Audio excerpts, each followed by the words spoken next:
അങ്ങനെ ബോംബെ പോയ ആദർശിന് അവിടുന്ന് ബിസിനസ്സിൽ തോൽവി ഉണ്ടാവുകയാണ്. അങ്ങനെ അമേരിക്കൻ കമ്പനിയായിട്ടുള്ള ആ ഡീല് ആദർശിന് നഷ്ടപ്പെടുകയാണ്. തിരിച്ചു വരുന്ന ആദർശിനെ കാത്തിരിക്കുന്ന മുത്തശ്ശൻ ഈ വാർത്ത സഹിക്കാൻ പറ്റുന്നതിന് അപ്പുറമായിരുന്നു. അതിന് ആദർശ് പറഞ്ഞ കാരണം മുത്തശ്ശന് കൊള്ളാൻ പറ്റാത്തതായിരുന്നു. ഇത്രയും നാൾ പൂർവികർ കഷ്ടപ്പെട്ടുണ്ടാക്കിയ ഈ സ്ഥാപനം അങ്ങനെ നശിപ്പിച്ച് കളയാൻ പറ്റത്തില്ല, ഉറങ്ങിപ്പോയെന്ന്, എങ്ങനെ അത് സംഭവിച്ചെന്ന് പോലും അറിയത്തില്ല. ആ ഒരു കാരണം എൻ്റെ മുന്നിൽ വന്ന് പറയലെന്നും പറഞ്ഞ് മുത്തശ്ശൻ ഭയങ്കര ചൂടാവുകയാണ് ആദർശിനോട്. ആദർശനാണെങ്കിൽ ഒന്നും പറയാൻ പറ്റാതെ ഇങ്ങനെ നിൽക്കുകയാണ്. അതേ മുത്തശ്ശ, എന്തു പറ്റിയെന്ന് എനിക്കറിയത്തില്ല, ഇപ്പോഴും ഓർമ്മയില്ല. മുത്തശ്ശൻ ചോദിക്കുകയാണ്, നിനക്ക് നാണമില്ലേ എൻ്റെ മുന്നിൽ വന്ന് ഇങ്ങനൊരു കാരണം പറയാൻ? നിന്നിലുള്ള എൻ്റെ പ്രതീക്ഷയെല്ലാം അസ്തമിച്ചു, ഇനി എൻ്റെ മുന്നിൽ കണ്ടുപോകില്ല എന്നും പറഞ്ഞ് ആദർശിൻ്റെ മുഖത്ത് നല്ലൊരടി വെച്ചു കൊടുക്കുകയാണ് മുത്തശ്ശൻ. ഇത് കാണുന്ന മുത്തശ്ശിക്ക് ഭയങ്കര സങ്കടത്തോടെ പൊട്ടിക്കരയുന്നുണ്ട്. അതുപോലെ തന്നെ നയനയും കാണുന്നുണ്ട്. ഇനി നീ കമ്പനിയിൽ കയറിപ്പോവല്ലേ, നിൻ്റെ MD സ്ഥാനം ഞാൻ അങ്ങ് എടുത്ത് കളയാണ്. ഇനി നിന്നെ കമ്പനിയിൽ ആവശ്യമില്ല. ഇത്രയും അനാസ്ഥ കാണിച്ച നിന്നെ ഇനി ആ കമ്പനിക്ക് വേണ്ട എന്ന് മുത്തശ്ശൻ തറപ്പിച്ചു പറയാണ്. ഇത് കേൾക്കുമ്പോഴത്തേക്ക് ആദർശിന് ഭയങ്കര വിഷമം വരുന്നുണ്ട്. പക്ഷേ മുത്തശ്ശന് അതൊന്നും ഒരു പ്രശ്നമല്ലായിരുന്നു. അപ്പം മുത്തശ്ശി പറയുന്നുണ്ട്, ആദർശിനോട് അങ്ങനെയൊന്നും പറയാതെ.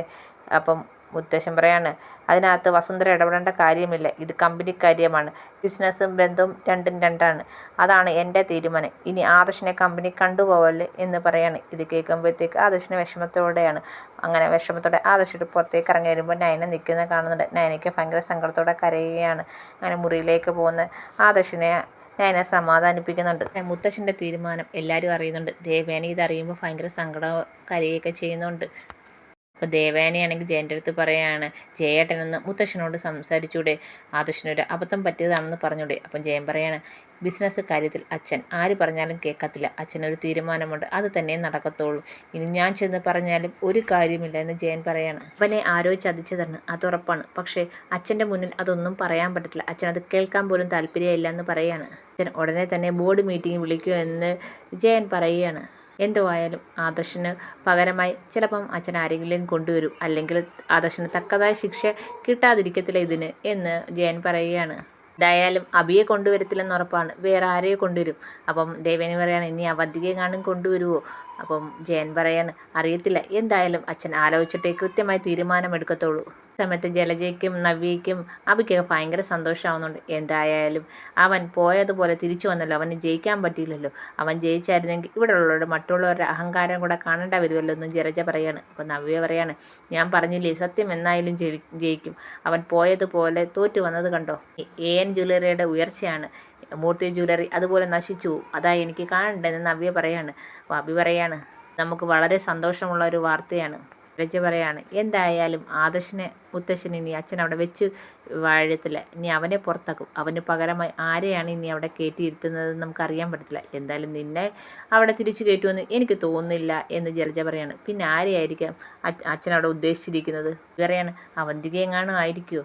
ജലജ പറയാണ്, അവന്തികയെ കയറ്റിയാലെന്തോ, നമുക്കൊരു പ്രയോജനമില്ല. അവളിപ്പോൾ അവരുടെ സൈഡല്ലേ, കമ്പനിക്ക് എങ്ങനെയെങ്കിലും നന്മ ഉണ്ടാക്കി കൊടുക്കാൻ മാത്രം നടക്കുന്നവൾ. നവ്യയ്ക്കാണ്, അവൾ എങ്ങനെ ഇങ്ങനെ മാറിയമ്മേ എന്ന് ചോദിക്കുകയാണ്. അതെനിക്കറിയത്തില്ല മോളെ, അവൾ പുറത്ത് പോയി പഠിച്ചു കഴിഞ്ഞപ്പോഴത്തേക്ക് അവിടെ സ്വഭാവത്തിനെല്ലാം നല്ല മാറ്റം വന്നേക്കുന്നത്, അവരോടൊക്കെ ഭയങ്കര സ്നേഹം, എന്ത് പറ്റിയെന്ന് എനിക്ക് അറിഞ്ഞൂടാ എന്ന് ജലജ പറയാണ്. ഈ സമയത്ത് നാഗേന്ദ്രനും അവന്തികയും തമ്മിൽ കാണുന്നുണ്ട്. അപ്പം നാഗേന്ദ്രനാണെങ്കിൽ അവന്തികയ്ക്ക് പറഞ്ഞു കൊടുക്കുകയാണ്, എന്തായാലും ആദർശിനെ കമ്പനിയിൽ നിന്ന് പുറത്താക്കും, ആ തീരുമാനം തന്നെ മൂർത്തി എടുക്കത്തുള്ളൂ. അതിപ്പം എല്ലാവരെയും അറിയിക്കാൻ വേണ്ടിയാണ് ഒരു മീറ്റിംഗ് വിളിച്ചു കൂട്ടുന്നത്. അതിലൂടെ ആദർശ് പുറത്താവും, പിന്നെ ആ സ്ഥാനത്തേക്ക് മോള് വരണം. അപ്പോൾ അവന്തിക ചോദിക്കുകയാണ്, അതെങ്ങനെയാച്ചാ വരുന്നത്, എന്നെ ആ സ്ഥാനത്തേക്ക് അവർ കൊണ്ടുവരുമോ എന്ന് ചോദിക്കുകയാണ്. ഇതൊക്കെ കൊണ്ടുവരും മോളെ, എന്തായാലും അബി അവരെ ആ കമ്പനിയിൽ എനിക്ക് കയറ്റത്തില്ല, അവൻ കള്ളത്തരം കാണിച്ചത് കൊണ്ട് തന്നെ മൂർത്തിക്ക് അത് പൊറുക്കാൻ പറ്റത്തില്ല. ആദർശിനെ ഇപ്പം തിരിച്ച് ഇപ്പോഴത്തെ ഒരു അവസ്ഥയിൽ ആ കമ്പനി കയറ്റത്തുമില്ല. പിന്നെ അനി മാത്രമേ ഉള്ളൂ, അനിക്ക് ഒറ്റയ്ക്ക് എല്ലാം കൂടെ ഡീൽ ചെയ്തുകൊണ്ട് പോകാൻ പറ്റത്തില്ലെന്ന് മൂർത്തിക്കായിരിക്കും. അതുകൊണ്ട് തന്നെ കൂടെ നിൽക്കാൻ ഒരാൾ വേണം, അത് മിക്കവാറും നീ തന്നെയായിരിക്കും അവർ തിരഞ്ഞെടുക്കുന്നത്. ഈ MBA കഴിഞ്ഞൊക്കെ വന്ന കുട്ടിയല്ലേ, അതുകൊണ്ട് തന്നെ നിൻ്റെ പെർഫോമൻസ് നല്ലതായിരിക്കും എന്ന് അവർ പ്രതീക്ഷിക്കുന്നുണ്ട്.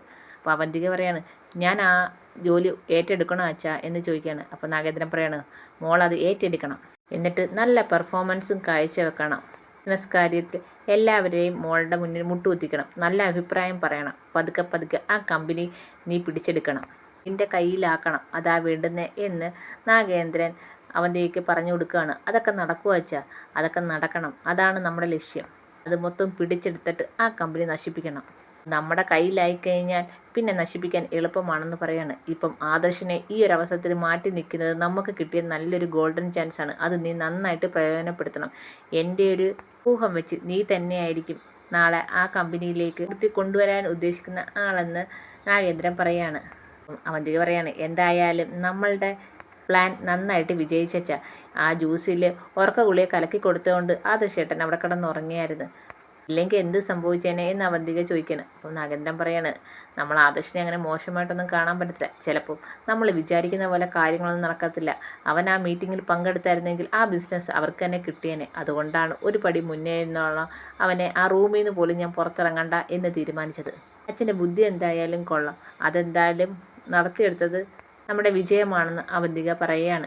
അങ്ങനെ വീട്ടിൽ വെച്ച് മുത്തശ്ശൻ എല്ലാവരെയും വിളിച്ചു കൂട്ടുന്നുണ്ട്. മുത്തശ്ശൻ ഭയങ്കര ദേഷ്യത്തിലാണ്. എല്ലാവരും പേടിച്ച് നിൽക്കുകയാണ്.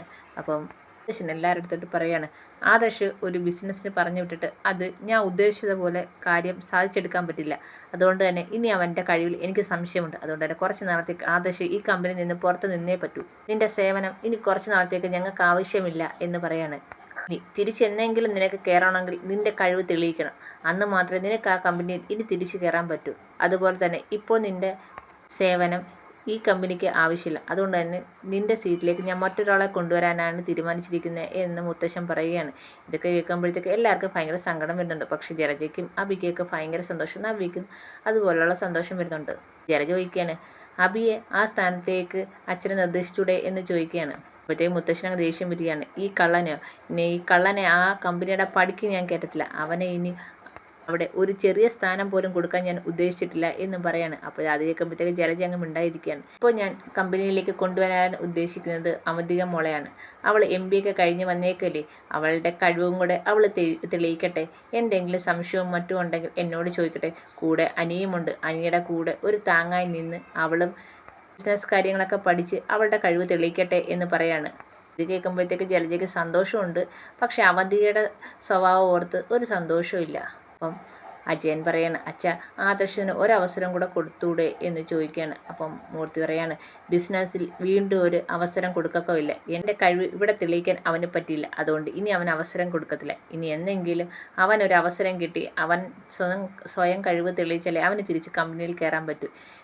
പിന്നെ അവന്തിക ഇപ്പം പഠിച്ചിട്ട് വന്നേലേ, അവളും അവളുടെ കഴിവ് തെളിയിക്കട്ടെ. ഇത് കേൾക്കുമ്പോഴത്തേക്ക് അവന്തിക നല്ല കുട്ടിയായിട്ട് വന്ന് മുത്തശ്ശനടുത്ത് പറയാണ്, ആദർശേട്ട ഇരുന്ന സ്ഥാനത്തൊന്നും എനിക്കിരിക്കാൻ പറ്റത്തില്ല മുത്തശ്ശ. ആദർശേട്ടത്തിന് അതിൻ്റേതായ കഴിവുണ്ട്. പിന്നെ ഇപ്പോഴെന്തോ അബദ്ധം പറ്റിയത് അത്രയേ ഉള്ളൂ. പിന്നെ എനിക്കാണെങ്കിൽ എടുത്തം കഴിഞ്ഞതേ അല്ലേ ഉള്ളൂ. എനിക്ക് കാര്യങ്ങളൊക്കെ പഠിക്കാനുണ്ട്. പഠിച്ച് ഞാൻ എന്നെക്കൊണ്ട് പറ്റുന്ന രീതിയിലൊക്കെ കമ്പനിയെ സഹായിക്കാം. അതുകൊണ്ട് തന്നെ മുത്തശ്ശൻ പറയുന്ന സ്ഥാനം ഞാൻ ഏറ്റെടുക്കാൻ തയ്യാറാണെന്ന് അവന്തിക പറയാണ്. ഇനി എനിക്കൊരു തീരുമാനത്തിൽ മാറ്റമില്ലെന്ന് പറഞ്ഞ് മുത്തശ്ശൻ അങ്ങ് പോവുകയാണ്. അപ്പോഴത്തേക്ക് എല്ലാവരും അങ്ങ് പോവുകയാണ്. ജലജയും അബിയും കൂടെ വന്ന് അവന്തിക അടുത്ത് പറയാണ്, നീ ഇപ്പം ഞങ്ങളുടെ സൈഡാണെങ്കിൽ ഇതൊരു നല്ല അവസരമായിരുന്നു. പക്ഷെ നീ ഞങ്ങളുടെ സൈഡല്ലല്ലോ, നീ കമ്പനിയെ നന്നാക്കാൻ നടക്കുമല്ലേ. അതുകൊണ്ട് നിനക്ക് ഈ പോസ്റ്റ് കിട്ടിയെന്നും പറഞ്ഞുകൊണ്ട് ഞങ്ങൾക്ക് വലിയ പ്രതീക്ഷയോ സന്തോഷമോ ഇല്ല എന്നും പറഞ്ഞുകൊണ്ട് ജലജ അങ്ങ് പോവുകയാണ്. അബിയും അങ്ങ് പോവുകയാണ്. അവന്തിക ഇങ്ങനെ ആലോചിക്കുകയാണ്, അമ്മ വിഷമിക്കണ്ട, മൂർത്തി ജ്വല്ലറിയുടെ അടിവേരിളക്കിയിട്ടേ ഞാൻ ഈ കളി നിർത്തത്തോളൂ എന്ന് അവന്തിക പറയാണ്. അങ്ങനെ സന്തോഷത്തോടെ അവന്തിക ഇങ്ങനെ നിൽക്കുകയാണ്. ഈ കാര്യങ്ങളെല്ലാം നാഗേന്ദ്രനെ വിളിച്ച് അറിയിക്കുന്നുണ്ട്. നാഗേന്ദ്രൻ പറയാണ്, ഞാൻ പറഞ്ഞില്ലേ മോളെ, ഞാൻ പറഞ്ഞതുപോലെ തന്നെ നടക്കത്തുള്ളൂ. നീ ഈ അവസരം നന്നായിട്ട് മുതലാക്കണം. നിൻ്റെ കഴിവിൻ്റെ പരമാവധി പ്രയോജനപ്പെടുത്തണം. അവർക്ക് നിന്നിലൊരു വിശ്വാസം വരണം. ആ വിശ്വാസം വേണം നമുക്ക് പിന്നെ മുതലെടുക്കാൻ. മൂർത്തിയെ വിശ്വാസത്തിലെടുക്കുക ഇച്ചിരി പാടാണ്. പക്ഷേ നിൻ്റെ കഴിവിൻ്റെ പരമാവധി നീ പരിശ്രമിക്കണം എന്ന് പറയാണ്. അപ്പോൾ അവന്തിക പറയാണ്, എന്നെക്കൊണ്ട് പറ്റുന്ന രീതിയിലൊക്കെ ഞാൻ ചെയ്യാച്ച. നമ്മുടെ ആദ്യത്തെ പ്ലാൻ വിജയിച്ചല്ലോ. ആദർശിനെ ഈ കമ്പനിയിൽ നിന്ന് പുറത്താക്കി. ഇനി അടുത്ത ഈ കമ്പനി പതുക്കെ കൊണ്ട് നമ്മൾ പിടിച്ചെടുക്കുക വെച്ചാൽ അച്ഛൻ വിഷമിക്കണ്ട, നമ്മൾ വിചാരിക്കുന്ന പോലെ തന്നെ നടക്കും എന്ന് അവന്തിക നാഗേന്ദ്രൻ്റെ അടുത്ത് പറയണം. അങ്ങനെ പിറ്റേന്ന് തന്നെ മീറ്റിങ്ങൊക്കെ വിളിച്ചു കൂട്ടി ആദർശിനെ കമ്പനിയിൽ നിന്ന് പുറത്താക്കുന്നുണ്ട്. അതുപോലെ തന്നെ അവന്തികയ്ക്ക് അവിടെ കമ്പനിയിൽ സ്ഥാനവും കൊടുക്കുന്നുണ്ട്. ദേവയാനിക്കും നയനയ്ക്കൊക്കെ വിഷമമുണ്ട്. പക്ഷേ ഒന്നും ചെയ്യാൻ പറ്റാത്ത ഒരവസ്ഥയാണ്. അനിക്കും വിഷമമുണ്ട്. കാരണം അനിക്ക് എപ്പോഴും ആദർശിൻ്റെ കൂടെ നിൽക്കാനാണ് ഇഷ്ടം.